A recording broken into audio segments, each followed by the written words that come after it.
বাংলাদেশের ঐতিহ্যবাহী জেলা সাতক্ষীরা কলারোয়া থানার অন্তর্গত বড়ালী মডেল মাদ্রাসা হাফিজিয়া এতিমখানার আয়োজনে তহা হজ কাফেলার সৌজন্যে মহাবিশ্বের মহাবিশ্বর আমাদের মালিক আমাদের মনিব মহান রব্বুল ইজ্জত ওয়াল জালালের মুখের পবিত্র বাণী কোরআনে কারীম তাফসীরুল কোরআন মাহফিলের স্বনামধন্য সভাপতি আলাউ কানা মিন ইনদি গায়রিল্লাহি লাওয়াজাদু ফীহি ইখতিলাফান কাসীরা।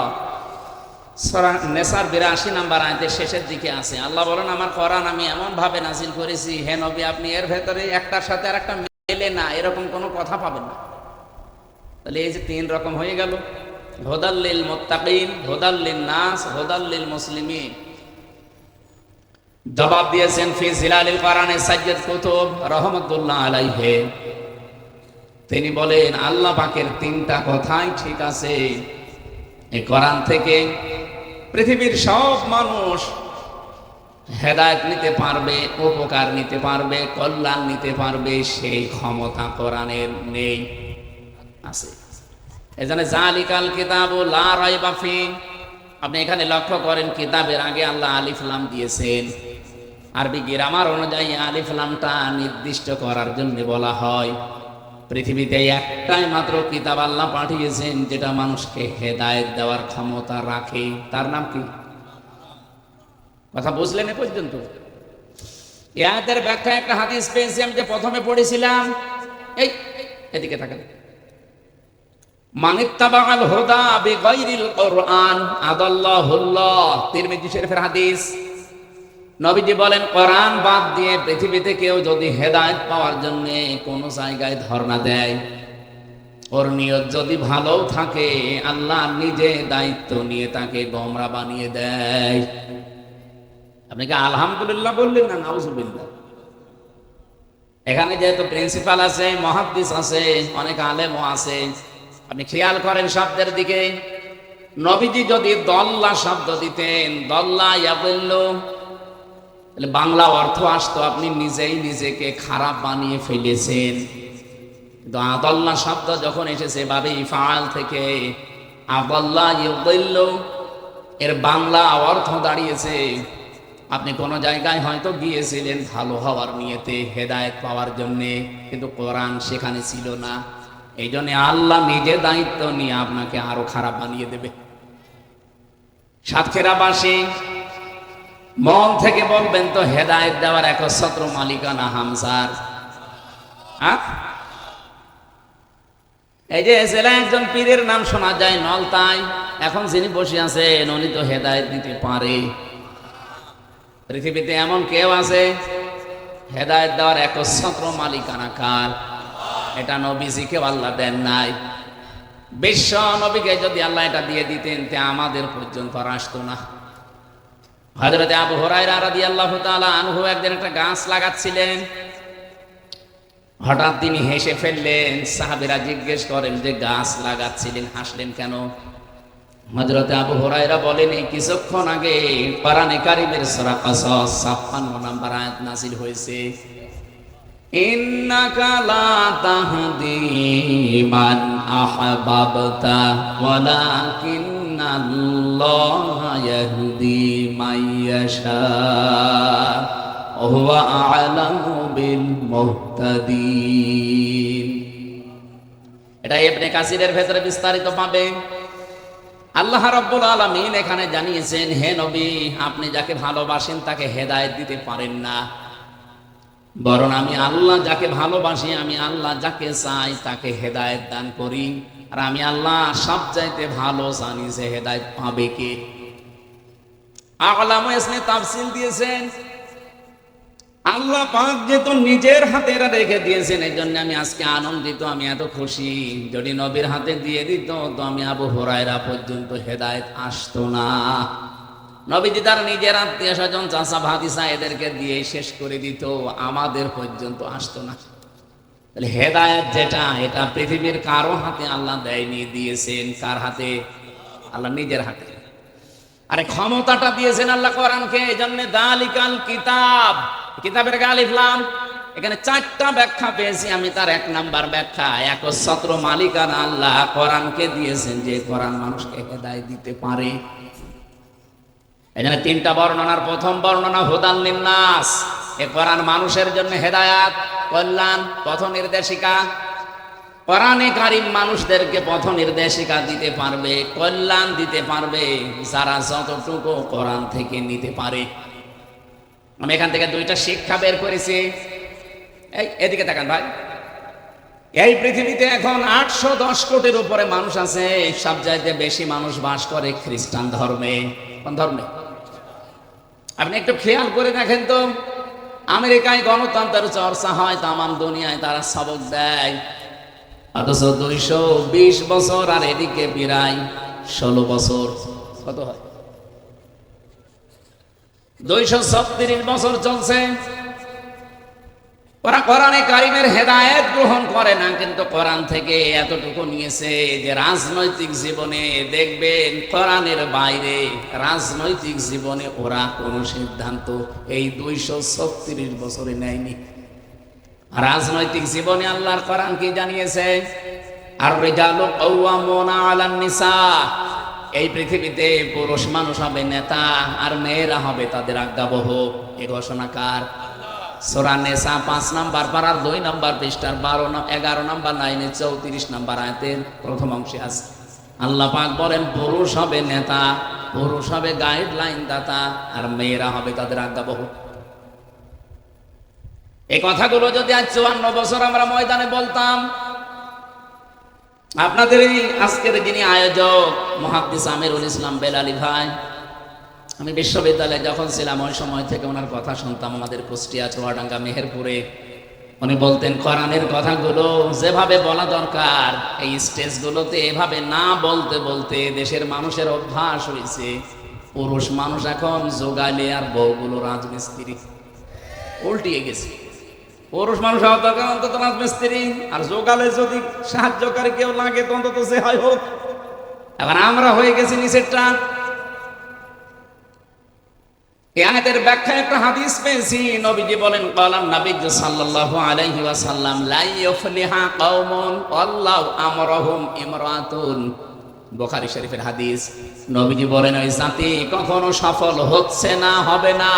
লা ইউফলিহা, এটা মোজারে, তার আগে লান এসেছে, বর্তমান ভবিষ্যৎ, প্রেজেন্ট ফিউচার।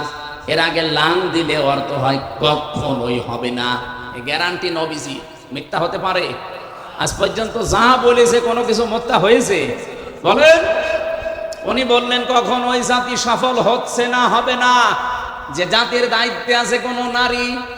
আর 54 বছর আমরা এই হাদিসটা মানতে পারি নাই। আপনি 54 বছরের ভেতরে তাকান, যারা এই দেশের দায়িত্ব পালন করেছে অধিকাংশ সময় ছিল নারী। কথা বলেন এখানে। এটা যেহেতু রাজনৈতিক অনুষ্ঠান শুধু না, এটা তাফসীর মাহফিল।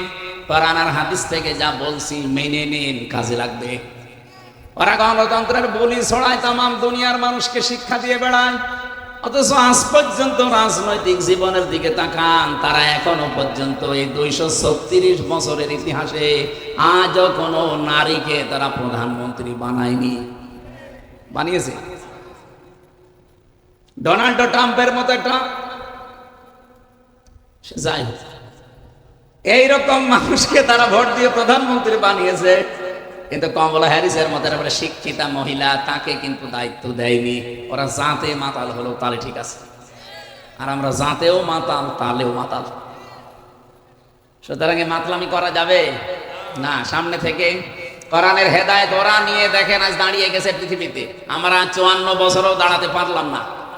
মালয়েশিয়া ছিলাম কয়েকদিন আগে, ওরা 2004 সাল থেকে ওরাও দাঁড়িয়ে গেছে। ওরা যারেই দেয় অন্তত সে পুরুষ মানুষ হোক। মাহাতির মোহাম্মদের আগে যারা ছিল, পরে যারা, সবগুলোই কিন্তু পুরুষ, কোনো মহিলাকে দায়িত্ব দেয় না। পৃথিবীর যেখানে যেখানে তাকান কোনো মহিলা নেই, পুরুষ মানুষ দায়িত্বে আছে, তারা দাঁড়িয়ে যায়। আমরা দাঁড়াতে পারি না রাসূলের এই হাদিসের বাইরে যাওয়ার কারণে। আর কোরআনের হেদায়েত পৃথিবীর মানুষ যতটুকু নেবে ততটুকু উপকার পাবে। 2 নম্বরে হুদাল্লিল মুসলিমিন, মুসলমানেরা এখান থেকে উপকার পাবে। হ্যাঁ, মুসলমান যতটুকু নিয়েছে ততটুকু উপকার পায়। এ বিশ্বে আজ 100 ভাগ কোরআনের 500 আইন রাষ্ট্রীয়ভাবে কায়েম আছে। কোন দেশে আছে কিনা আমার জানা নেই। আফগানিস্তানে থাকতে পারে, সৌদি আরবে 70 ভাগ আছে, 30 ভাগ নেই। আর বাকি অন্যান্য দেশের কথা বাদ দিলাম, বাংলাদেশে আমার মনে হয় একটাও নেই। যাই আছে যেই দেশে কোরআন থেকে ওরা যতটুকু মানে ততটুকু উপকার পায়। এই যে মালয়েশিয়াতে যে বিশ্ববিদ্যালয়ে আমি ছিলাম, অন্যান্য দেশের ছাত্রছাত্রী যারা প্রায় 120টা দেশের ছেলে মেয়েরা পড়াশোনা করে, কয়েকজনের সাথে পরিচয় হওয়ার পরে বলছে বাংলাদেশ আর ভারতের লোক যদি এখানে না থাকে, এই যে ক্যাম্পাস আমাদের কুষ্টিয়া যে বিশ্ববিদ্যালয়ের চাইতে অন্তত 20 ডবল বড় হবে। এ বিশাল এরিয়ার ভেতরে যদি একটা মোবাইল পড়ে থাকে, সারাদিন সারা রাত পড়ে থাকলে চুরি হবে না, কেউ ধরবেও না। কিন্তু যদি বাংলাদেশ আর ভারতের কেউ পাশ দিয়ে হেঁটে যায়, আর পাওয়া যাবে না। মানে কি পরিচয় দিয়ে বলছে, বলবো যে আমার বাড়ি বাংলাদেশে, বলছে শুধু বাংলাদেশ আর ভারতের লোক যদি এর পাশ দিয়ে যায় তাহলে গায়েব হয়ে যাবে। অন্য কোন দেশের ছেলে মেয়েরা পাশ দিয়ে সারাদিন সারা রাত হেঁটে যাবে না, যার জিনিস তা। মুসলমানেরা ওরা মানে যখন যতটুকু নিয়েছে কোরআন থেকে হেদায়েত, ততটুকু উপকার কল্যাণ পায়। 3 নম্বরে সবচাইতে বেশি কল্যাণ উপকার পাবে কোরআন থেকে, বেশি হেদায়েত লাভ করার যোগ্য হবে তারা হুদাল লিল মুত্তাকিন, যারা মুত্তাকি।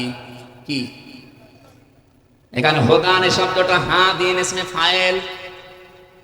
ফাইল থেকে যদি আসে, ইউফিদু মানা ইসমে ফাইল অর্থ দেয় যে 4টা বিষয় আমি আয়াতের ভেতরে নোট করতে পেরেছিলাম তাফসীর থেকে। মুত্তাকিদেরকে আল্লাহ কোরআনের মাধ্যমে হেদায়েত দান করবে। এখন মুত্তাকি যদি আপনি না হতে পারেন, পরিপূর্ণ কোরআনের হেদায়েত আপনার দ্বারা পাওয়া সম্ভব না। মুত্তাকি কাকে বলে? হেদায়েত পেয়ে মানুষ যে মুত্তাকি হবে, এ মুত্তাকি কাকে বলে? যে চলে গেল রমজান, আমরা মুত্তাকি হওয়ার জন্যই পেয়েছিলাম, কিন্তু হতে পারিনি। কারণ 4টা বিষয় যদি কেউ না মানে, সে কোরআন থেকে হেদায়েত নিয়ে মুত্তাকি হতে পারবে না। এদিকে তাকান, এতদিন যেভাবে শুনেছেন ওইভাবে না। তাকওয়া 4টা জিনিসকে বলা হয়। আমার মতো জোব্বা গায়ে দিলে, সুন্দর টুপি মাথায় দিয়ে, হাতে কোরআন শরীফ নিয়ে, তাসবিহ নিয়ে, পাগড়ি মাথায় দিয়ে আসলে মুত্তাকি হয়ে যাবে। এটা হচ্ছে লিবাসুল উলামা বলা হয়। আমরা শুধু লিবাস কেন্দ্রিক মুত্তাকি বুঝি বাংলাদেশ, ভারত আর পাকিস্তানে, কিন্তু তাকওয়া যেটা অর্জন করার জন্য 4টা বিষয় মাস্ট বি, লাগবে। 1 নাম্বার আল খাউফ মিনাল জালিল, আল্লাহকে যেভাবে না দেখে আপনি বিশ্বাস করেন, ওইভাবে না দেখে ভয় করা লাগবে। 2 নাম্বারে আল আমালু বিতানজিল, কোরআন কেন্দ্রিক দুনিয়ায় আমল করা লাগবে। ও সাতক্ষীরাবাসী আর একটু খেয়াল করে বলেন তো, কোরআনের আমল কয়টা? 500। কয়টা? এখানে শুধু আমার মনে হয় আলেমরা ছাড়া আমরা যারা আছি 500 না 5টাও বলতে পারবো না। অথচ কোরআনের আমল যদি আপনি করেন, আপনি মুত্তাকি হবেন। এর নাম তাকওয়া। 3 নম্বরে আল কিনায়াতু বিল কলিল, অল্পে তুষ্ট থাকা লাগবে। এই অভ্যাসটা আমাদের ভেতরে নেই। এই 54 বছরে যারা দায়িত্বে ছিল, অল্পে তুষ্ট থাকা লাগবে। গুণ যদি আমরা অর্জন করতে পারতাম, এই দেশ মালয়েশিয়ার মতো দাঁড়িয়ে যেত, দুর্নীতি হতো না।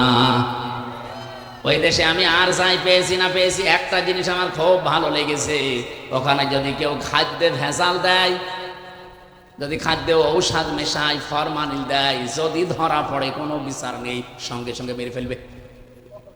অথচ বাংলাদেশে এই যে আব্দুল জব্বার মন্ডল, আমার কুষ্টিয়া বিশ্ববিদ্যালয়ের বড় ভাই, উনি ম্যাজিস্ট্রেট। ঢাকাতে দেখতেছি বিভিন্ন দোকানে, এই যে সারা রমজান গেল দেখলাম, ধরছে, ধরার পরে উনি জরিমানা দিচ্ছে অথবা জেল দেখে দিচ্ছে, জেলে যাচ্ছে। কি হচ্ছে? 2 মাস 3 মাস 5 মাস পরে বের হয়ে যা খরচ হয়েছিল 10 ডবল আবার তুলতেছে। কিন্তু এটা যদি ওই রকম নিয়ম করতাম যে খাদ্যে ভেজাল দিলে কোনো বিচার নেই, কোনো হিসাব নেই, সঙ্গে সঙ্গে মেরে ফেলা লাগবে, এই বাংলাদেশে একদিনেই ভেজাল মুক্ত খাবার আমরা পেয়ে যেতাম। আমি 9 দিনে একটা কাশিও ওই দেশে দেইনি, কারণ কোনো ধোলা নেই, খাদ্যে কোনো ভেজাল নেই। ভেতরে যা যাচ্ছে সব আসল জিনিস ভালো, আমি কাশি দেবো কি করি? আরে 8-9 দিন এসেছি, কাশির তো শেষ নেই। ঔষধ কি, ফার্মেসি কি, কোথায় আছে ডাক্তার, আমি খোঁজও নেইনি, কারণ লাগেই নাই। আর এখানে এসে 8-9 দিনে আমার মনে হয় ওই 9 দিনেরও কাফারা চলছে। এই জন্য আমাদের 3 নাম্বার অল্পে তুষ্ট থাকা লাগবে। আপনি যদি তাকওয়া অর্জন করতে চান, অবশ্যই মাস্ট বি এই বিষয়টা আমাদের খেয়াল রাখতে হবে। বাংলাদেশে এটা নেই, এই জন্য এক একজন দেখেন 36,000 কোটি টাকার মালিক হয়েছে। এটা দরবেশের মতো একটা মানুষ, তোর মাথার চুল থেকে পায়ের স্যান্ডেল পর্যন্ত পুরাটা সাদা না, এটা তো উপরের বিষয়, ভেতরেও সাদা। এইরকম মানুষ ও যদি 36,000 কোটি টাকা চুরি করে, এ সাতক্ষীরার কেউ এক জায়গায় বসে বসে যদি গণনা করেন হাত দিয়ে, আপনার হাত ব্যথা হয়ে যাবে। 36 টাকা না, 36,000 কোটি টাকা। অল্পে তুষ্ট হতে পারে না একটা মানুষের চলতে কয় টাকা লাগে? আমি বাইরের যতগুলো দেশ এবার ভ্রমণ করেছি, Singapore, Thailand, Indonesia, Malaysia, Dubai, এরপরে এই যে বাহরাইন, সৌদি আরব, আমেরিকা, যতগুলো দেশ আমারে নিয়ে গেল, যেখানে যায় দেখি 2-3 জন শয়তানের সাথে দেখা। মানে ওরা ওই সাহেব পাড়া বানিয়েছে, বেগম পাড়া বানিয়েছে, কিন্তু ওখানে থাকতে পারে না, ভয় পেয়ে থাকে সব হোটেলে। আর আমার কমিটি নিয়ে যে হোটেলে রাখে, হোটেল থেকে নেমেই দেখি নিচতলায় বসে 2 জন বসে বসে গল্প করছে। কি গো এখানে? হুজুর আমরা আগে পালিয়েছি। পালাবেন কেন? আপনি কি কাজ করলেন এমন যে 15 বছর 16 বছর পরও আপনাকে পালানো লাগলো? অল্পে যদি তুষ্ট থাকতে পারতেন, যতদিন হায়াত ছিল ততদিন আপনি ক্ষমতার চেয়ারে বসে থাকতে পারতেন, কেউ আপনাকে পালাতে বলতো না, আপনার বানালো না। কি কথা বলেন না কেন? এখান থেকে যদি কেউ শিক্ষা না নেয়, আগামীতে যারা অনেকে উল্টা পাল্টা ভাবতেছে, যারা বসি, আজকে মাওলানা মোশাররফ সাহেব বলছিলেন, একজন বক্তব্য আমি নাম নিলাম না, উনি দিয়েছে, সংস্কার যাই করেন আমি যদি চেয়ার পাই সব পাল্টিয়ে ফেল।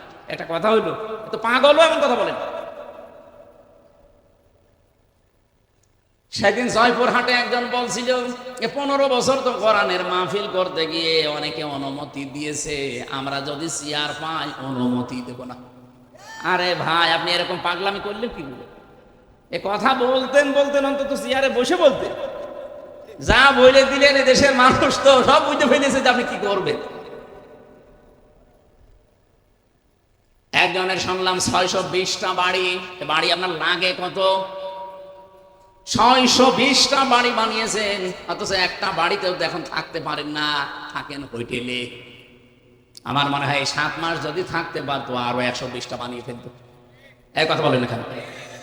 এই জন্য তাকওয়া অর্জন করতে হলে যে যা করছে করুক, অন্তত আমরা অল্পে তুষ্ট থাকা লাগবে। এই মন মানসিকতা তো তৈরি করেন। 4 নম্বরে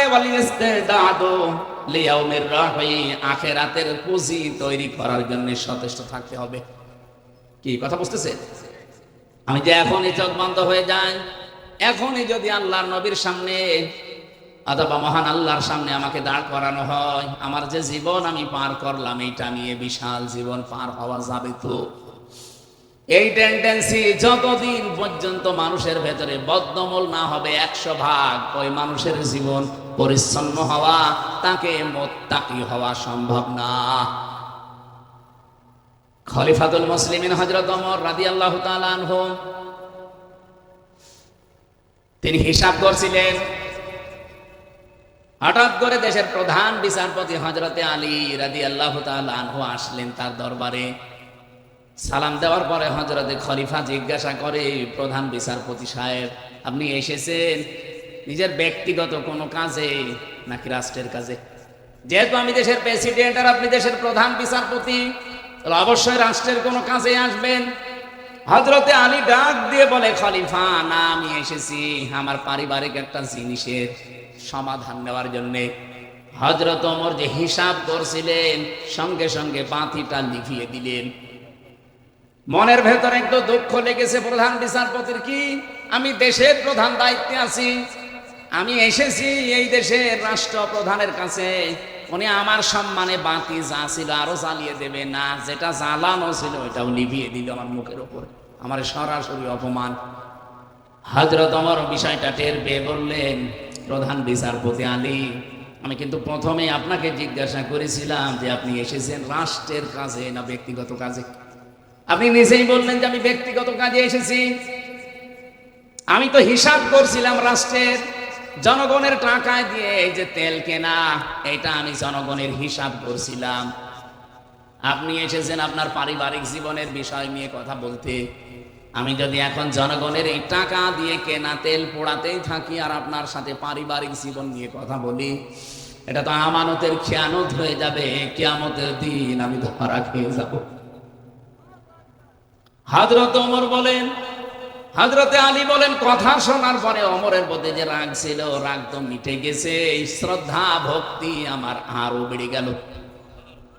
আমি এখান থেকে একটা শিক্ষা পেয়েছি। এই বাংলাদেশে 1628 জন মানুষ দায়িত্বে ছিল। এই মানুষগুলো যদি হযরতে ওমরের এই টেন্ডেন্সি নিয়ে বাংলাদেশটা চালাতো, আল্লাহর কসম এই দেশটা 16 দিনেই দাঁড়িয়ে যেত। শুধু পোশাকে আশাকে আমাদের এই দেশে, বাংলাদেশ, ভারত, পাকিস্তানে তাকওয়া আমরা মনে করি যে বিশাল তাকওয়াবান বুজুর্গ হয়ে গেছে, বিশাল মুত্তাকি। মুত্তাকি তো হওয়া লাগবে অন্তর থেকে। এই চারটা বিষয় যত বেশি আপনার ভেতরে পাওয়া যাবে যে আমি আখিরাতের জন্য সচেষ্ট হয়ে গেছি, আমার জবাবদিহিমূলক আচরণ তৈরি করা লাগবে, আপনি মনে করবেন আল্লাহর দরবারে সবচাইতে বেশি সম্মান আপনার। ইন্না আকরামাকুম ইনদাল্লাহি আতকাকুম।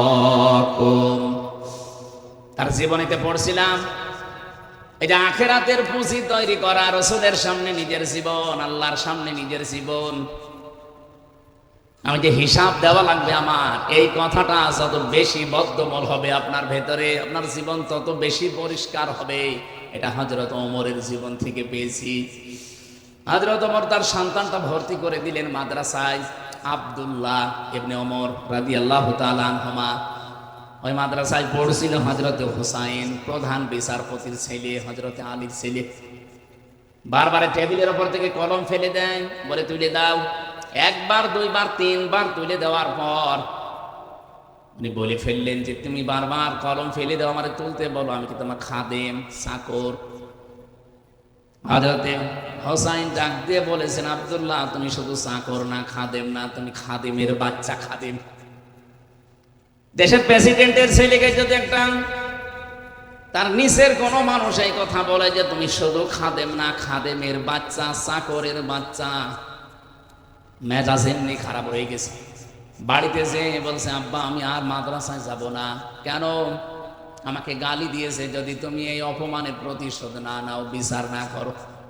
হযরত ওমর বিচক্ষণ ছিলেন, ডাক দিয়ে বলেন, সন্তান, বিচার এখন না, জমার দিন হাজারো মানুষ আসবে, ওই দিন সবার সামনে বিচার হবে। তিনি জমার খুতবা দিচ্ছিলেন, হঠাৎ দাঁড়িয়ে বললেন, এখানে হোসাইন আছে? বলে হ্যাঁ, সামনে আসো। তুমি আমার সন্তান আব্দুল্লাহকে খাদেমের বাচ্চা, খাদেম বলে গালি দিয়েছো? বলছে হ্যাঁ।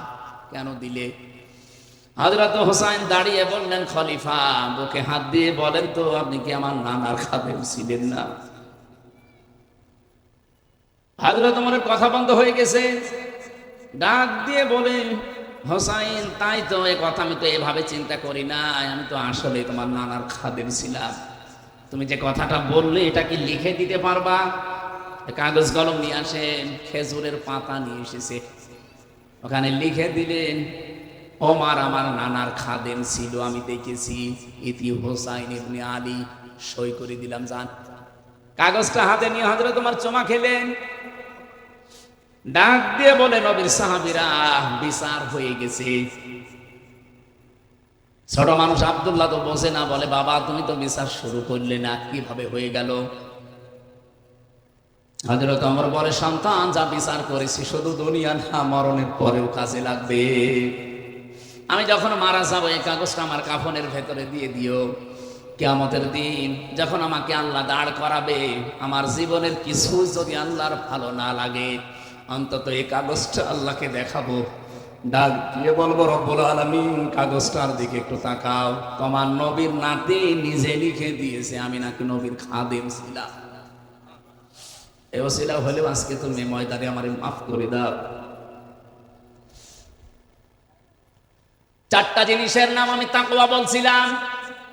এক নম্বরে আল খাউফু মিনাল জালিল, দুই নম্বর আল আমালু বিত-তানজিল, তিন নম্বর আল কিনায়াতু বিল কলিল, চার নম্বর আল ইস্তিদাদু লিয়াউমির রাহি। এই চারটা বিষয় যতক্ষণ আমাদের ভেতরে না আসবে, রমজান না অন্য কিছু আসলেও আপনি তাকওয়া অর্জন করতে পারবেন না। সুতরাং এই জায়গা থেকে আমাদের সিদ্ধান্ত নেওয়া লাগবে। গুরুত্বপূর্ণ একটা মাস আমরা অলরেডি পার করে ফেলেছি। সুতরাং কোরআন থেকে পরিপূর্ণ হেদায়েত পেতে হলে কয়টা শর্ত বললাম? চারটা। আরো জোরে বলেন। আল্লাহ পাক আমাদের সবাইকে যেন এখন থেকে সচেষ্ট হওয়ার তৌফিক দেন, বলেন আমিন। তাহলে আমরা কোরআন শুনতে এসেছি। কোরআন হুদাল লিন-নাস, হুদাল লিল মুসলিমিন, হুদাল লিল মুত্তাকিন, তিনটা কথাই ঠিক আছে না?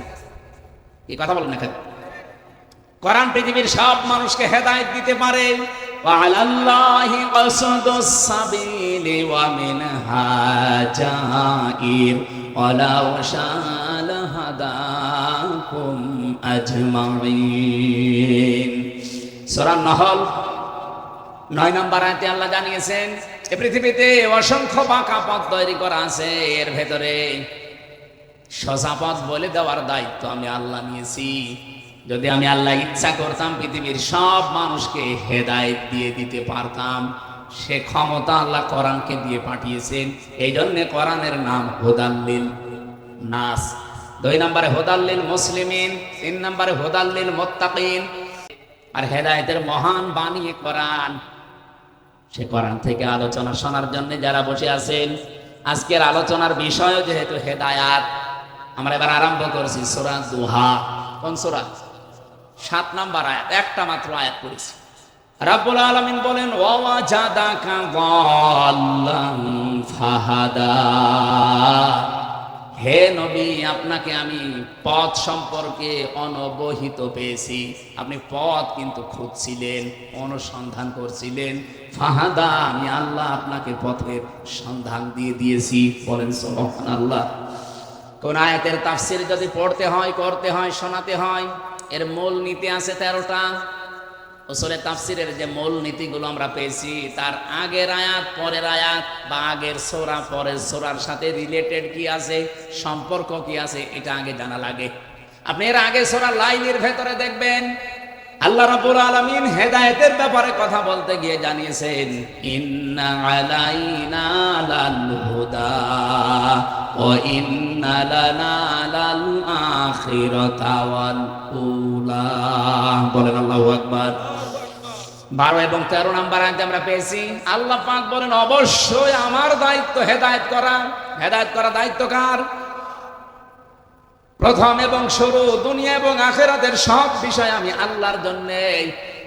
হেদায়েত দেওয়ার মালিক যেহেতু আল্লাহ, বিশ্ব নবীকে আল্লাহ পাক জানিয়েছেন আপনি কিন্তু পথ সম্পর্কে অনবহিত ছিলেন। পথ আপনি খোঁজ করছিলেন যে হেদায়েতের পথ কোনটা। মা তাদরি মাল কিতাব ওয়ালাল ঈমান ওয়ালাকিন জাআলনাহু নূরান নাহদি বিহি মান নাশাউ মিন ইবাদিনা। হে নবী, আপনি ঈমান কি, কিতাব কি কিছুই জানতেন না। আমি আল্লাহ আপনাকে জানিয়েছি ঈমান কাকে বলে, কিতাব কাকে বলে। এখান থেকে কয়েকটা বিষয় আমরা তাফসীরে বের করেছি। এই দিকে তাকান, আপনি কোরআন শুনতে এসেছেন না? কোন দিকে তাকাচ্ছেন? ওয়ালাকিন জাআলনাহু নূরান নাহদি বিহি মান নাশাউ মিন ইবাদিনা। রব্বুল আলামিন জানিয়েছেন হে নবী, আপনি ঈমান কি, কিতাব কি কিছু জানতেন না। আমি আপনাকে এগুলো জানিয়েছি। তার মানে কিতাব এই শব্দটার দ্বারা আল্লাহ বোঝাতে চেয়েছেন কিতাবের ভেতরেই হেদায়েত। কিতাব যতদিন রাসূলুল্লাহ পাননি ততদিন তিনি হেদায়েতের পথ খুঁজছিলেন। হেদায়েতের পথ সম্পর্কে তিনি অনবহিত ছিলেন। তিনিও জানতেন না হেদায়েতের পথ কোনটা। যখন তিনি পেয়েছেন কোরআন, তখন হেদায়েতের পথ কোনটা ওইটা তিনি তখন জেনে ফেলেছিলেন। আল্লাহ তাকে জানিয়েছে। তার মানে হেদায়েত পেতে হলে মাস্ট বি আপনাকে কোরআনের কাছে আসা লাগবে। কি কথা বোঝা গেছে? হেদায়েত সবচাইতে বড় নিয়ামত এই পৃথিবীতে আল্লাহর পক্ষ থেকে। যত নিয়ামত আল্লাহ মানুষকে দিয়েছেন সব চাইতে বড় নিয়ামতের নাম হেদায়াত। এটা না পেলে মানুষ জান্নাত। বলেন বলেন। আর এটা পাওয়ার জন্য যেটা মাধ্যম আল্লাহ দিয়েছেন তার নাম কোরআন। বাংলাদেশ, ভারত আর পাকিস্তানে তিনটা দেশের মানুষ বাদ দিয়ে পৃথিবীর অন্য কোন দেশের মুসলমান কোরআন বাদে কোনো জায়গায় হেদায়েতের জন্য যায় না। আমি বিশ্বের বহু দেশ, এই ছোট বয়সে আল্লাহ আমারে ঘুরিয়েছে, আমি মুসলমান অমুসলমান যাদের সাথে মিশেছি, কোরআন বাদ দিয়ে হেদায়েত পাওয়ার জন্য পৃথিবীর কোন দেশের মানুষ অন্য কোন জায়গায় যায় না। শুধু বাংলাদেশে, ভারতে আর পাকিস্তানে তিনটা দেশে পেলাম এরা হেদায়েত পাওয়ার জন্য কোরআন বাদ দিয়ে কোন জায়গায় যায়। মাছের বাজারে কেউ যদি, কোন মানুষ যদি মাছ কিনতে যাবে, মাছের বাজারে না যে কাপড়ের বাজারে যায়, বলেন তো জীবনেও কোনোদিন মাছ পাবে? আরো আসতে বলেন। এই সহজ কথাটা যেভাবে বুঝে ফেললেন, আজকে থেকে সিদ্ধান্ত নিয়ে বাড়ি যাওয়া লাগবে। আমি রাজনীতির গন্ধ খুঁজবেন না। মানিত্তাবাল হুদা বিগাইরিল কোরআন আদাল্লাহুল্লাহ। কোরআন যেখানে নেই, ভালো হওয়ার নিয়তেও যদি চান আপনাকে গোমরা বানিয়ে দেবে। হামজা কে? আদাল্লাহুল্লাহ, সরাসরি ফাইল আল্লাহ নিজে। আল্লাহ নিজে বলেন আমি তোকে গোমরা বানিয়ে দেব। আজ বাংলাদেশ, ভারত, পাকিস্তান এই তিনটা দেশ, এই হাদিসের 100% বাস্তব রূপ। এ দেশের মানুষ কোরআন বাদ দিয়ে হেদায়েতের জন্য যায়, এজন্য আগে যা ভালো ছিল আরো খারাপ হয়। আমার কুষ্টিয়ার লালনের মাজারে যারা যান, ভালো হওয়ার নিয়তে যান, খারাপ হওয়ার নিয়তে কেউ এই সাতক্ষীরা, যশোর, খুলনা থেকে কেউ যায় না। যারা যায় এই খান জাহানের মাজারে যারা যায়, এই যে বাগেরহাটের মানুষ বসে আছে, কেউ খারাপ হওয়ার নিয়তে যায় না। কিন্তু যাওয়ার পরে দেখে কোরআন সেখানে নেই, কোরআনের নিয়ম নীতি নেই। এই জন্য মানুষ ভালো হওয়ার নিয়তে গেলেও আরো খারাপ হয়। কি কথা বলেন এখানে? বাংলাদেশে একটাই মাত্র জায়গা আছে নিরাপদে গাঁজা খাওয়া যায়, লালনের মাজার। আরো পুলিশ পাহারা দিয়ে খাওয়ায়। গাঁজা খাওয়ার জন্য মানুষকে আমরা দেখেছি, তাদেরকে ধরে জেলে দেওয়া হয়। আমার সাথে নিচতলায় একজন ছিল গাঁজাখোর, ও দেখি গাঁজার গাছ লাগিয়েছে ভেতরে। জেলার একদিন এসে বলছে, তোরে পুলিশ ধরে দিয়েছে জেলখানায় গাঁজা খাওয়ার জন্য, আর ভেতরে এসে তুই গাঁজার গাছ লাগালি, পেলি কোথায়? বলছে স্যার, আমাকে কোর্টে নিয়ে গিয়েছিল মামলার হাজিরা দিতে, আমারও তো বন্ধু বান্ধব আছে। আসার সময় ওরা গাঁজার পোটলা দিয়েছিল, ওই একটা নিয়ে গাঁজার বীজ, ওইটা আমি মুখের ভেতরে নিয়েছিলাম। জেলখানায় ঢোকাতে হলে, বের করতে হলে মেশিনে তুলে স্ক্যান করে পুরা শরীর, এমন জায়গায় রেখেছি মেশিনে ধরা পড়েনি। ভেতরে আসার পরে বোতলের মুখ কেটে ওর উপরে মাটি দিয়ে এই গাঁজার বীজগুলো দিয়ে পানি দিয়েছি। 2 মাসে দেখেন কত বড় হয়েছে। জেলার হিন্দু তোদের দুলাল, ও ডাক দিয়ে বলছে, তোরা আমি কোথায় দেব? তোরা তো এখন স্বর্গে দেওয়া লাগবে। পৃথিবীতে একটাই মাত্র জায়গা আমার মনে হয় আছে, যেটা বাংলাদেশের কুষ্টিয়ার লালনের মাজার, যেখানে পুলিশ পাহারা দিয়ে আর গাঁজা খাওয়ায়, অথচ মানুষ সেখানে যায়, কেউ খারাপের নিয়তে যায় না, সব ভালো হওয়ার নিয়তে যাচ্ছে। ভালো হচ্ছে না খারাপ হচ্ছে? আমি এখান থেকে যেটা বলতে চাই, বারবার আমি সেই গোড়ায় আসতেছি এ কারণে যে আজকে থেকে শুধু এখানে আসা না, সিদ্ধান্ত নেওয়া লাগবে কঠিন ভাবে। কোরআন যেখানে নেই, ওই দরবার যদি আমার বাবাও তৈরি করে, ওই দরবারে আমি নেই, কারণ ওখানে থাকলে আমাকে খারাপ বানাবে কে? কি আমার বাবা খারাপ বানাবে? বলেন বলেন, কে? 48,000-এর উপরে দেশে দরবার চলছে, বিভিন্ন নাম নিয়ে এগুলো চালাচ্ছে। কিন্তু বাস্তবতা এইটাই, কোরআন নেই, এই জন্য হাজারো মানুষ সেখানে যাওয়ার পরে ভালো হওয়ার পরিবর্তে আরো খারাপ হয়ে যাচ্ছে। আপনারা যখন সিদ্ধান্ত নিয়েই ফেলেছেন যে কোরআন যেখানে নেই ওখানে আমি আর যাব না, বাংলাদেশে যেই দলের কর্মসূচিতে কোরআন নেই, ওই দলের প্রতিষ্ঠাতা যদি আমার বাবাও হয়, আমি ওই দলে আর নেই। এটা অত জোরে বলার দরকার নেই, দিনকাল এখনো ভালো না, একটু আসতে বলে। এটা মানা যাবে। কারা কারা সত্যিই মানবেন আজকে থেকে, তারা হাত তুলবেন। আন্দাজ হাত তুলবেন ভাই, দেখেন তো হাত তোলেনি কে? আজকে ধরা পড়ে গেছে। দেখেন হাত তোলেনি কে? আটপাশ দেখান তো। মাহফিল সাকসেস হয়ে গেছে। আলহামদুলিল্লাহ। এখন যদি সব বাড়ি চলে যান কোনো অসুবিধা নেই, যা বাড়ি চলে যান। কারণ কোরআন যেই দলে নেই, যেই দলের কর্মসূচিতে কোরআন নেই, ওই দল যদি আমার বাবাও তৈরি করে, আমি ওখানে থাকলে আমাকে খারাপ বানাবে কে? আমার হয়তো নিয়ত ভালো আছে যে আমি ভালো হব, কিন্তু আমাকে ভালো থাকতে দেবে? আমাকে ভালো থাকতে দেবে না কে? দেখেছেন কত বড় কঠিন কথা। সিদ্ধান্ত শুধু পীরের দরবার না, রাজনৈতিক দলগুলোকেও বলছি, বাঁচতে চান কোরআন নেই ওই দলে থাকবেন। এই কথা বলে না কেন? হযরত জন্দব রাদিয়াল্লাহু তাআলা আনহু থেকে বর্ণিত, এই যে সূরার নামকরণের ভেতর আমি পেয়েছি সূরা দোহা। বিশ্ব নবীর কাছে প্রায় কেউ লিখেছে 17 দিন, কেউ লিখেছে 20 দিন, কেউ লিখেছে 40 দিন। ওহি আসা বন্ধ হয়ে গিয়েছিল, তিনি অসুস্থ ছিলেন। একবার তিনি ইনশাআল্লাহ শব্দটা বলেননি। রব্বুল আলামিন সূরা কাহফের 34 নম্বর আয়াত নাযিল করে তাকে আল্লাহ ধমকের সুরে বলেছিলেন, ওয়ালা তাকুলান্না লিশাইইন ইন্নী ফাইলুম যালিকা গাদা ইল্লা ইয়াশা আল্লাহ। বলেন আল্লাহু আকবার। হ্যাঁ নবী, আপনি আগামীকালের জন্য কোন কাজের ইরাদা যদি করেন, ইনশাআল্লাহ আগে বলবেন। এখান থেকে উম্মতের জন্য শিক্ষা, আগামীতে যাই করা লাগবে শব্দ প্রথম চয়েস করা লাগবে কি? আরো জোরে বলেন। এই 15.5 বছর এই শব্দটা ছিল না কি? তারা বিভিন্ন উন্নয়নমূলক কাজের আঞ্জাম দিয়েছে, বিভিন্ন কাজ কারবার যাই করেছে, কোনদিন ইনশাআল্লাহ এটা আমি শুনিনি। কারণ তাদের ভয় ছিল যদি ইনশাআল্লাহ বলা হয় দাদা বাবুরা রাগ করতে পারে। আল্লাহ আমাদেরকে হাতে ধরে বাঁচিয়েছে। এই 54 বছরও আমার মনে হয় আমি যতটুকু অ্যানালাইসিস করেছি, যতটুকু পড়াশোনা আছে আমার, এ দেশটা দাঁড়িয়ে যেত শুধু দাদাদের কারণে দাঁড়ায়নি। যেহেতু পাশেই মনে হয় দাদারা আছেন, আপনাদের মতো এত বড় নিকৃষ্ট প্রতিবেশী পৃথিবীর ইতিহাসে কোনো দেশ পায়নি। আন্তর্জাতিক মিডিয়াগুলো আজ রিপোর্ট দিচ্ছে আপনাদের সাথে কোনো একটা দেশের মিল নেই। পাকিস্তানের তো দা কুমড়ার সম্পর্ক, আফগানিস্তানের সাথে একটা চিকন বর্ডার আছে, তাও তাদের সাথে মিল নেই। মালদ্বীপের সাথে মিল নেই, ভুটানের সাথেও মিল নেই, মায়ানমারের সাথেও মিল নেই, সিরিয়ার সাথে তো নেই। বাংলাদেশের সাথে মিল ছিল, কন্যা ছিল, কন্যা নেই, মিল নেই। আপনারা যা করছেন, প্রতিবেশী এ কাজ করে না। আল্লাহর ঘরগুলো একটা একটা করে ভেঙে ফেলছেন আর বলছেন এখানে 500 বছর আগে এখানে মন্দির ছিল।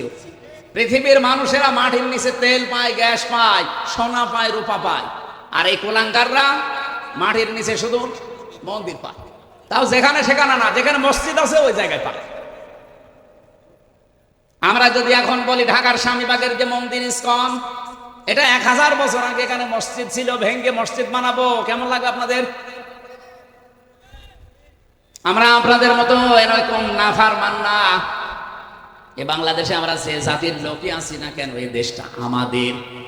কথা বলেন না কেন? এখানে ইহুদি হোক, খ্রিস্টান হোক, মুশরিক হোক, বৌদ্ধ হোক, মুসলমান হোক, সব আমরা বাংলাদেশী। এক কথা বলেন। যা করছেন এতদিন, অন্তত কন্যার কারণে আমরা কিছু বলি নাই।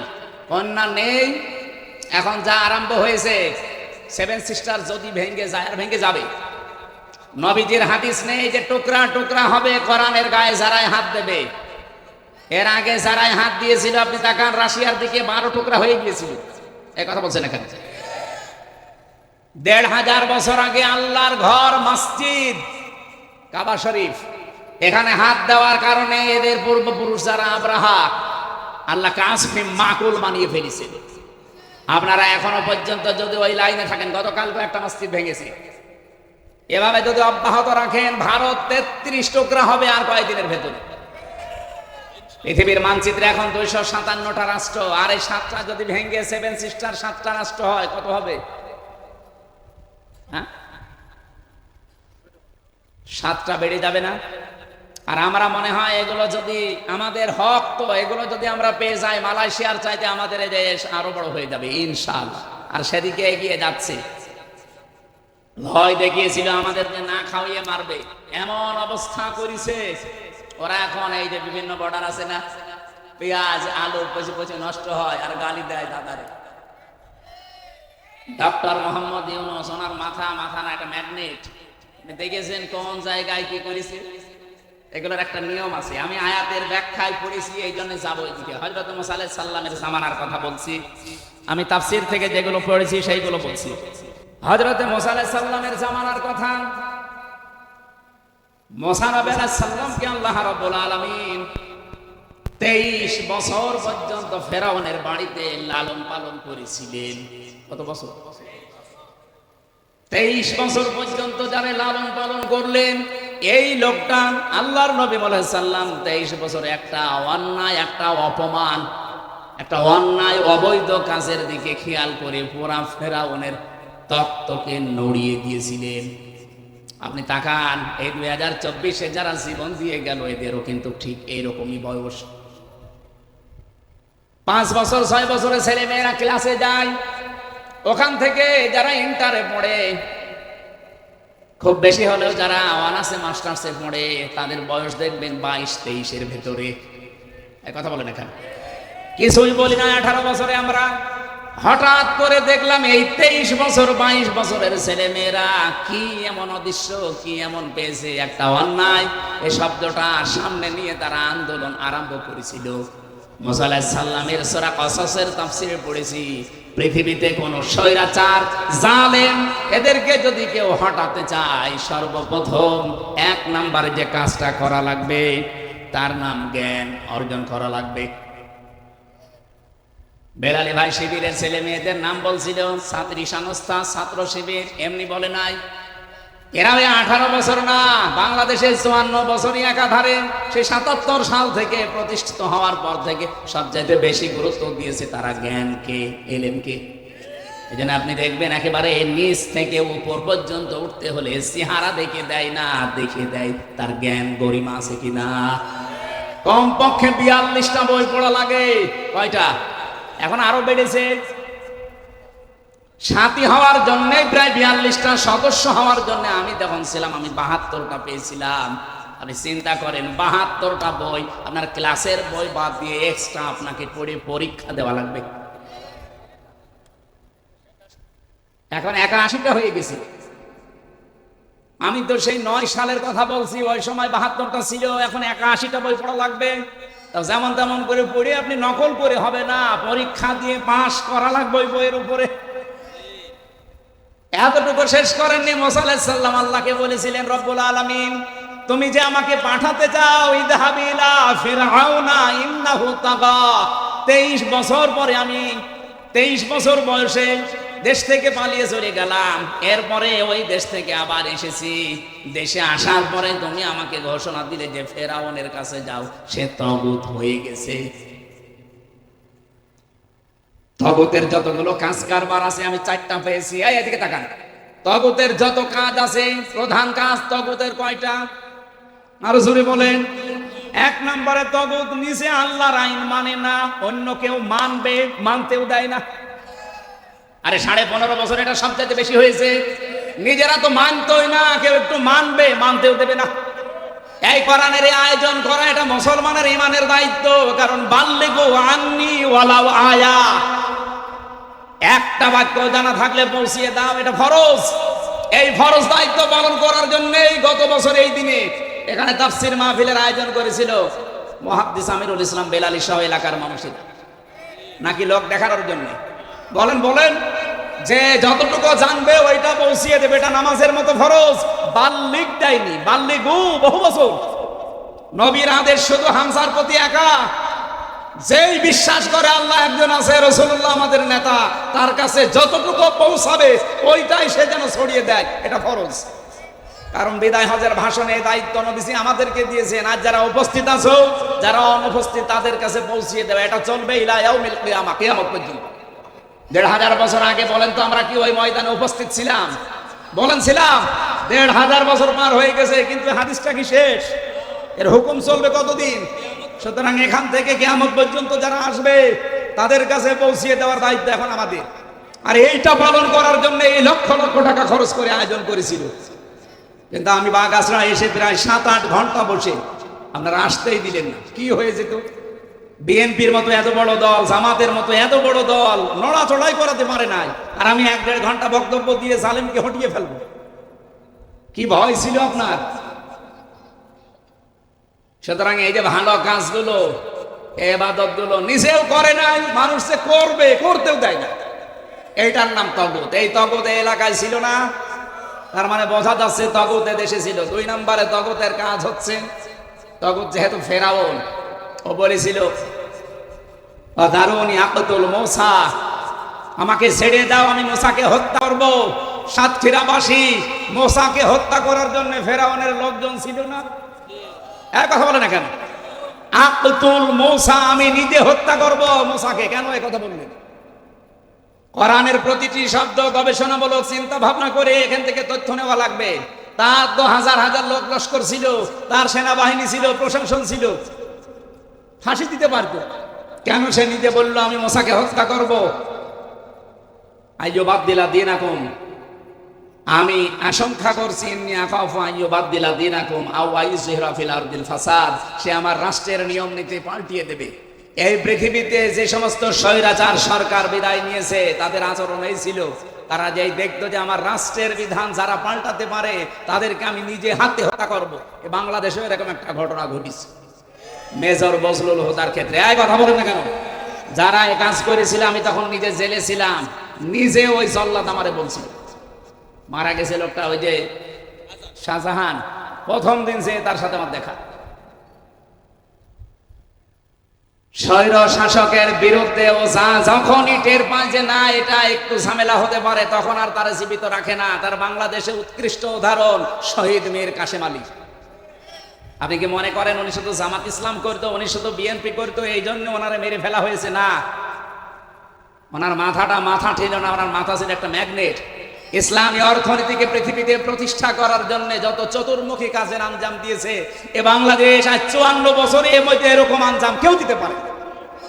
অথচ লোকটাকে যাদের ইশারা হোক দুনিয়া থেকে বিদায় করে দিলেন। এরকম মীর কাশেম আলী 100 বছর আর একটা তৈরি হবে? যা তৈরি হয় সব খালি খাই খাই করে, আর উনি শুধু দিয়েছে, শুধু দিয়েছে। এক কথা বলেন না কেন? একটা জিনিসও কবরে নিয়ে গেছে, তার তৈরি করা যত কিছু এখন লক্ষ লক্ষ মানুষের কর্মসংস্থান তৈরি হয়েছে। আপনি ফতোয়াবাজি করেন, আপনি কি বানিয়েছেন? সেই ইসলামী ব্যাংক বানিয়েছে, ইবনে সেনা বানিয়েছে, ইসলামী ব্যাংক হাসপাতাল বানিয়েছে। আপনি চট্টগ্রাম বিভাগে যান, বান্দরবন, খাগড়াছড়ি, ওদিকে সিলেট, মৌলভীবাজার, যত কিছু দেখবেন হাজার হাজার লক্ষ লক্ষ মানুষের জন্য তার যে অবদান।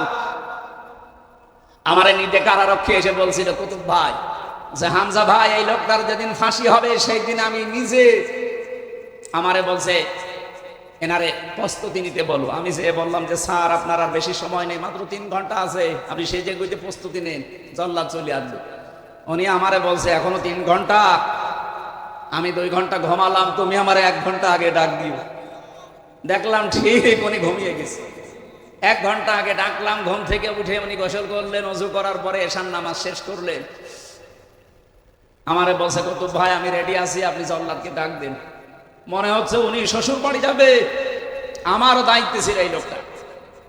আমারে বলছে হামজা ভাই আমি ওই দিন থেকে এখনো পর্যন্ত মিলাতে পারি না যে ওনার 3 ঘন্টা পরে ফাঁসি, ওনার ছেলে ব্যারিস্টার আরমান গুম হয়ে আছে, ওনার স্ত্রী হাসপাতালের বেডে, ওনার লক্ষ লক্ষ দলীয় লোকজন সব পালিয়ে বেড়াচ্ছে জেলখানায়, তো ওনার ঘুম আসলো কি করে? আমি বললাম কুতুব ভাই আপনি বোঝেন না, আমি বুঝে ফেলেছি। সূরা হামিম সেজদা 30 নম্বর আয়াত আমারে 1500 বছর আগে জানিয়েছে। ইন্নাল্লাযীনা ক্বালু রাব্বুনাল্লাহ সুম্মা ইসতাকামু তাতানাজ্জালু আলাইহিমুল মালাইকা। রব্বুল আলামিন বলেন অবশ্যই যারা এই কথা বলতে পারে আমাদের রব আল্লাহ, আর এর উপরে টিকে থাকে, তাতানাজ্জালু আলাইহিমুল মালাইকা। আল্লাহ কিন্তু তাতানাজ্জালু এটা মজারে দিয়েছেন, বর্তমান, ভবিষ্যৎ, প্রেজেন্ট, ফিউচার। মালাকুন না দিয়ে মালাইকা বহু বচন দিয়েছেন। আল্লাহ পাক বলেন তাদের জন্য আমি আল্লাহ ফেরেশতা, লক্ষ লক্ষ ফেরেশতা নাজিল করছি, করব। সুতরাং এই আয়াত 1500 বছর আগে নাজিল হওয়া হলেও এর বিধান কিয়ামত পর্যন্ত থাকবে না, থাকবে না? ফেরেশতারা এসে কি বলে? আল্লাহ তাখাফু ওয়ালা তাহজানু, কোনো ভয় নেই, কোনো চিন্তা নেই।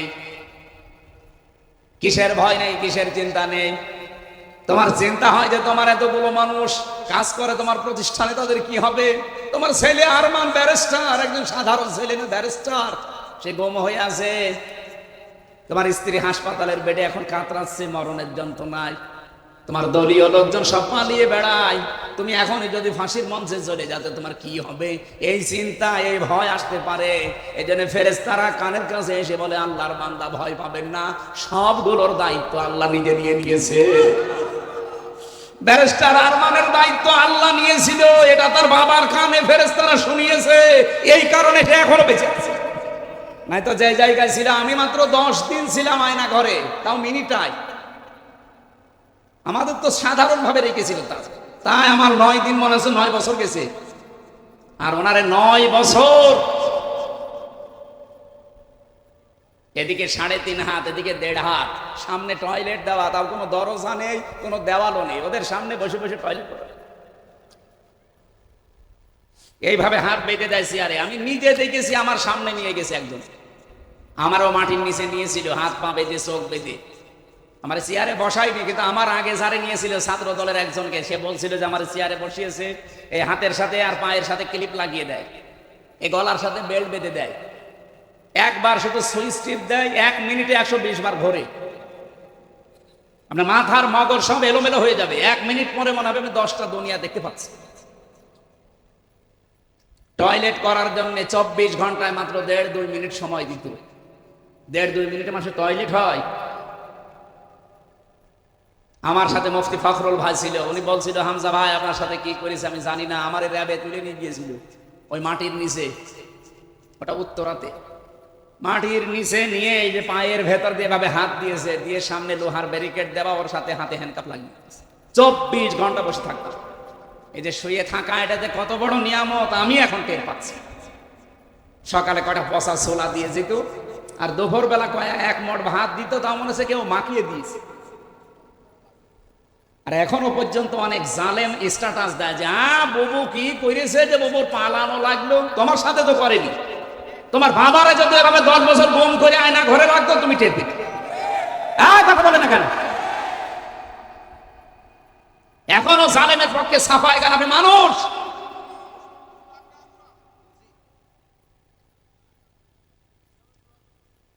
বেলালি ভাই বলছিল না যে ওদের বিচার না হওয়া পর্যন্ত ওদের নির্বাচনে আসা, কিসের নির্বাচন? নির্বাচনী হয় দেশে দাঁড়িয়েছি, আগে ওদের বিচার পুরাটা হবে, তারপর। আমি ভিকটিম, তো আমি নিজে দেখেছি যা করেছে। আমার মা মাতালি তুলে গালি দিত, আরে ভাই আমি নাই দোষ করেছে, আমারে আপনি মারেন, আমার চোখ বেঁধে রেখেছিল, টাঙিয়ে রেখেছিল, যা করেন করেন, আমার মা কি করেছে? আমার মায়ের বাবা তুলে গালি দিলেন আপনি। মাথা থেকে পা পর্যন্ত একটা চুল পরিমাণ জায়গা আমার বাকি নেই যেখানে টর্চার করেন, মানসিক এবং শারীরিক।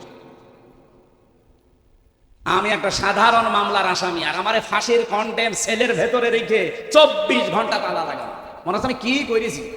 অথচ ফাঁসির আসামি ওখানে রাখা, যারা মার্ডার মামলার আসামি তাদের। আর আমার মতো একটা কি বলবো মূল্যচুরি মামলাও না, আমার সন্দেহ ভাজন ভাবে ধরেছিল যে হতে পারে। তাই যদি 3 বছর যায়, যাদের ভিডিও ফুটেজ আছে, 2724 জন মানুষকে আপনি 24 সালে মেরে ফেলেছেন। আগামী গত বছর তো বাদই দিলাম, শুধু 1 সালে এগুলো সব ভিডিও ফুটেজ আছে না। যিনি হুকুম দিয়েছেন অবশ্যই তাকে দায়ভার নেওয়া লাগবে। আমার একটা ঠনকো মামলায় যদি 3 বছর জেল হয়, 2732 জন মানুষ মামলার মার্ডার মামলার আসামি, কতবার তারে ফাঁসি দেওয়া যায় বলে? আয়না ঘরে রাখা দরকার নেই, প্রত্যেকবার ফাঁসি দেবেন, জীবিত করবেন, আবার ফাঁসি, কিয়ামত পর্যন্ত চলবে। আর এখনো পর্যন্ত লজ্জা শরম থাকলে মানুষের কথা বলে যে আমি পাশে আছি, চট করে ঢুকে পড়বো। আপনি মানুষ, বিবেকের ধারণায় তো লজ্জায় মরে যাওয়ার কথা, এই কথা বলেন না কেন? আমি হালকা পাতলা পেয়েছি, তাই যদি আমার এমন রাগ হয়, ব্যারিস্টার আরমানের সামনে যদি পড়ে, ওরে জিন্দা খেয়ে ফেলবে না। সুতরাং যারা লাফাচ্ছেন নির্বাচনে না, সংস্কার যখন আরম্ভ হয়েছে, আমরা চাই সংস্কার দেশে 100% হওয়া লাগবে, তারপরে নির্বাচন। নাই না দিলে ওই আগের মতো আবার দিনের ভোট রাতে হয়ে যাবে। আমার 33 বছর বয়স, 92 সালে আমার জন্ম। 18 বছর থেকে যদি ভোট দিতে আরম্ভ করতাম, আমি 3 বার ভোট দিতে পারতাম, একবারও পারতাম। তার মানে দেশের নির্বাচন হয়েছে। আমি যে কথা বলতে চাচ্ছিলাম, স্বৈরাচারকে হটানোর জন্য সর্বপ্রথম কি লাগে বলেন তো? হযরত মুসা আলাইহিস সালাম আল্লাহকে বলেছিলেন রব্বি জিদনি, বলেন না কেন? রব্বি জিদনি ইলমা, হে আল্লাহ তুমি আমার জ্ঞান বাড়িয়ে দাও। শুধু জ্ঞান থাকলে স্বৈরাচারের মোকাবেলা করা যায় না, 2 নম্বরে শক্তি লাগে। কি লাগে?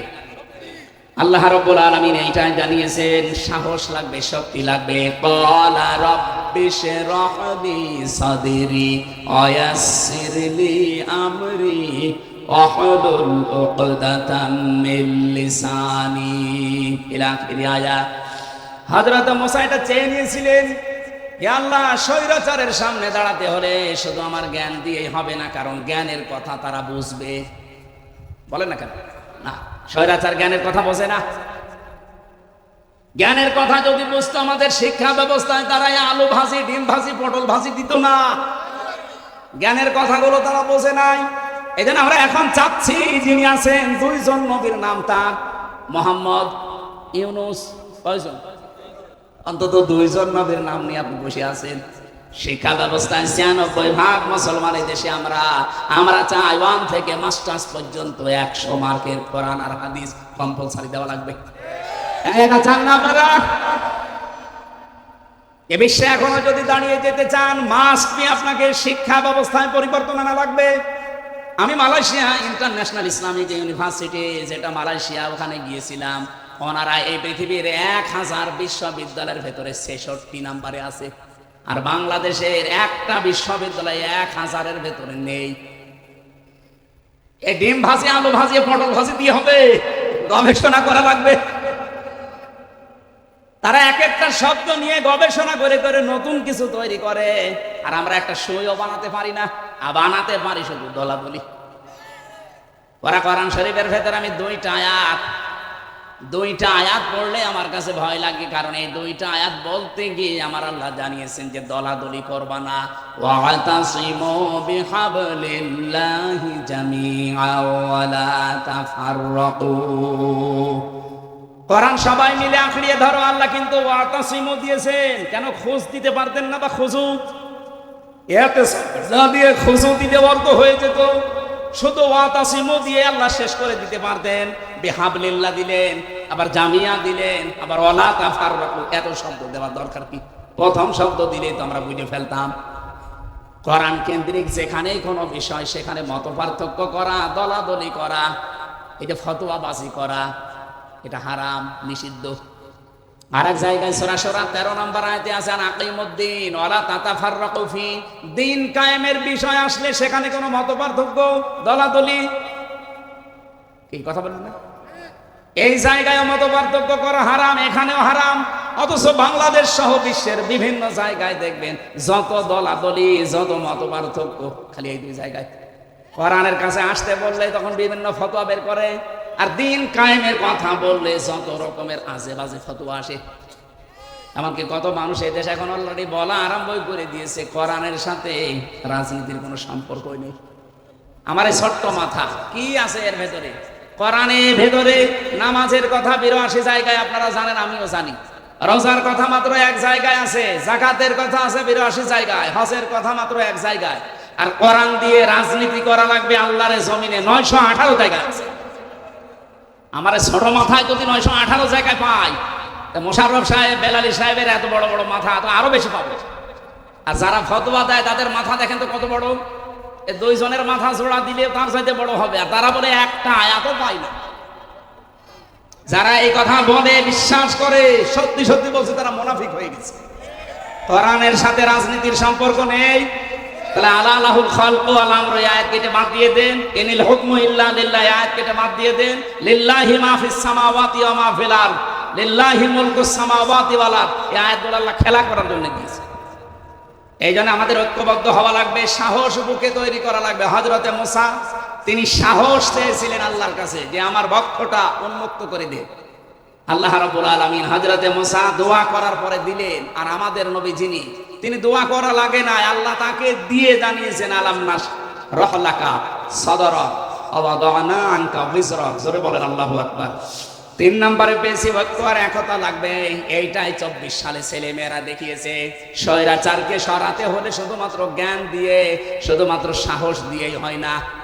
আমরা এই 15.5 বছরে বিভিন্ন রাজনৈতিক দলের মিছিল মিটিং বলেন, শুধুমাত্র মানববন্ধন করবে তাই সাহস নিয়ে দাঁড়াতে পারে নাই।